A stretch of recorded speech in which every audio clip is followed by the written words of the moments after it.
once again, back once again, back once again, back once again, back once again with a beat. Let the bass kick.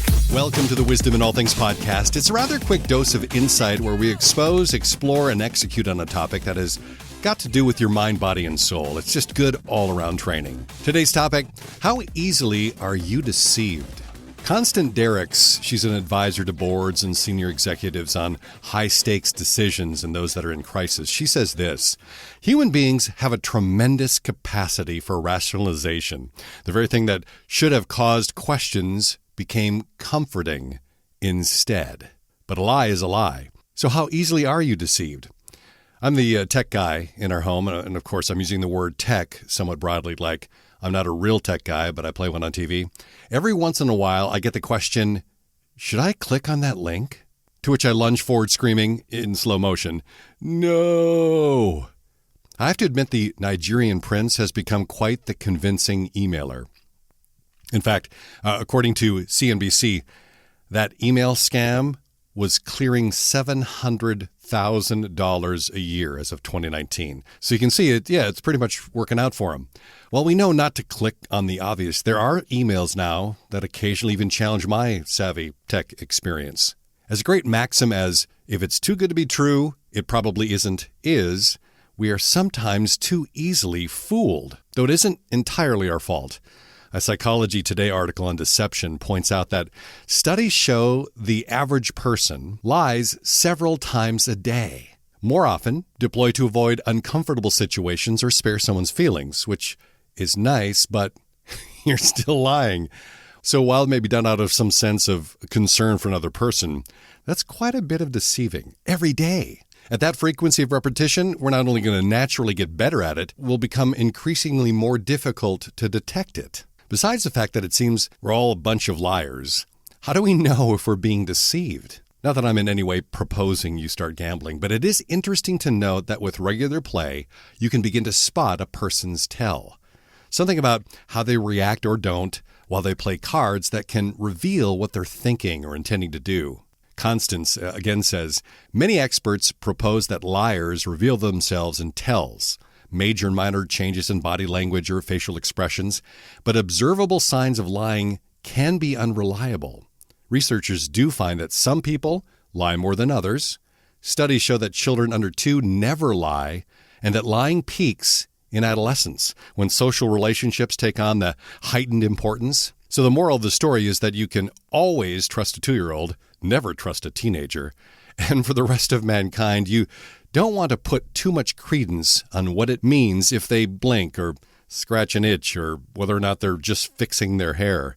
Being observant is one thing, but yelling liar when someone rubs their nose is entirely another. Not only do we need to be aware of being lied to by others, probably more concerning is how we deceive ourselves. Constance goes on to say most people are not aware of the ways that they fool themselves, but psychologists have identified many signals of self-deception.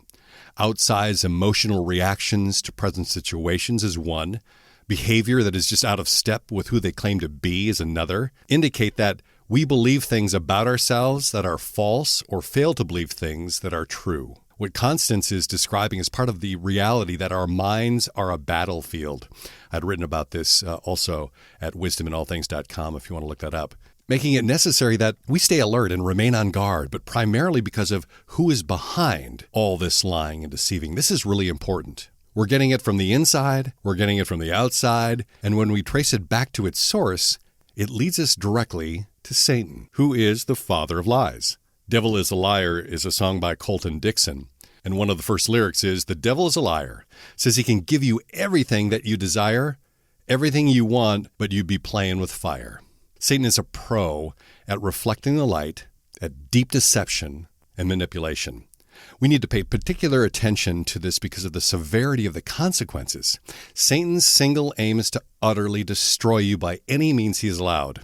This makes guarding our hearts, minds, and souls of paramount importance. So how do we guard against being deceived? Let's look at some ways we can put ourselves in the best possible position to keep from being too easily persuaded. Because as Constance Derricks points out, belief can be more powerful than logic. First, prove it. In her article on deception, Constance's first piece of advice is to ask yourself if there is credible evidence to support the claims you are hearing. There should be a level of detail provided that gives you sufficient confidence in what you're being told. Rather than just trust how you feel about what they're saying, inquire about how they came to believe what they are telling you. This is where that gambling sixth sense might come in handy. Are they dancing around? You're asking them to provide proof? Does their explanation make sense? Is it too good to be true? Ask them to prove it. Secondly, John says, test it. In verse 1 of 1 John 4, John caringly prescribes what we should do with what we're being told.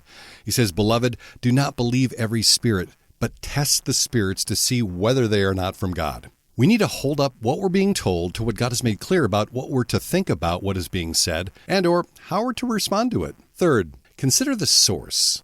The wicked, sinners, and scoffers. It can seem pretty obvious who we should avoid when we use words like those to describe groups of people. But it is not always so easy, especially when it starts out subtly. Psalm 1, verses 1 through 3 is where those words come from. It begins with just listening to the wicked and then walking with sinners and eventually only to find yourself seated with scoffers.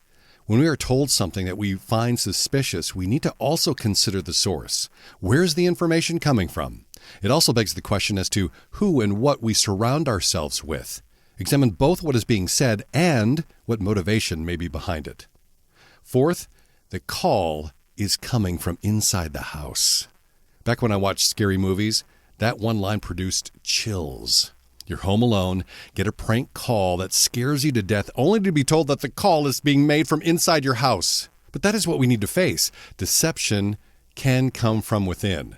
Jeremiah 17:9 says, "The heart is deceitful above all things and desperately sick. Who can understand it?" It is possible that we turn on ourselves, so our hearts need to be examined along with any external deception we may perceive. So those are 4 ways we can guard against being deceived. We can ask them to prove it, be sure to test it, consider the source, and be aware that the call may be coming from inside the house. Now, we can't become impenetrable, but there are a few things we can keep in mind and even practice that we can improve our ability to detect and then respond to deception. This follows the intention of Solomon's command in Proverbs 4:23 regarding our need to guard our hearts. In order for us to be life-giving, we need to remain vigilant in our defense of our hearts coming under attack. If you want a transcript of this podcast, you can either go to wisdominallthings.com and search this title, but also in the show notes, you'll see a link to this transcript. At wisdominallthings.com, you'll also find quotes, articles, and other resources to help you better understand and apply wisdom in all things. And be sure to invite your friends because you don't want to be hanging out with a bunch of unwise people, right? Go to wisdominallthings.com.